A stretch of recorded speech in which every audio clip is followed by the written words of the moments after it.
Vol de bijoux d'une patiente âgée, marocaine résidant à l'étranger, dans une clinique privée à Tanger, des infirmières soupçonnées. À Tanger, une affaire suscite l'émoi et ternit l'image d'un établissement médical réputé. Dans une clinique privée de la ville, des bijoux appartenant à une patiente âgée de 91 ans, auraient été dérobés. La direction a immédiatement réagi en suspendant plusieurs infirmières et en alertant la police afin qu'une enquête officielle soit ouverte. La victime, une Marocaine résidant en Belgique, avait été hospitalisée récemment pour un problème d'accumulation de liquide dans les poumons. Lors de son admission, sa famille n'avait pas pu lui retirer les bracelets, qu'elle portait depuis plus de 65 ans. Il avait donc été décidé de les lui laisser.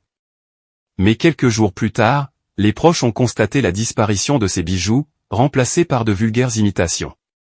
Des marques visibles sur son poignet laissaient penser qu'ils avaient été retirés avec brutalité. Selon les témoignages recueillis, la nonagénaire aurait confié à sa famille que des infirmières lui avaient arraché ses bijoux de force.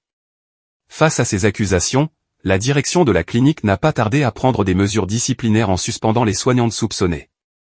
La police a été saisie pour établir les responsabilités et déterminer les circonstances exactes de ce vol présumé. Les proches de la victime affirment avoir engagé toutes les démarches légales nécessaires.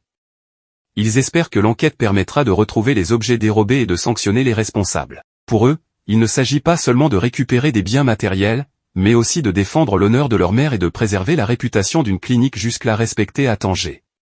Au-delà du cas individuel, cette affaire soulève une question plus large, celle de la confiance accordée aux institutions médicales. Les patients et leurs familles confient leur santé, mais aussi une partie de leur intimité, à ces établissements. Un tel incident, s'il est confirmé, pourrait fragiliser cette confiance et ternir durablement l'image d'une clinique, qui jouissait jusqu'ici d'une solide réputation.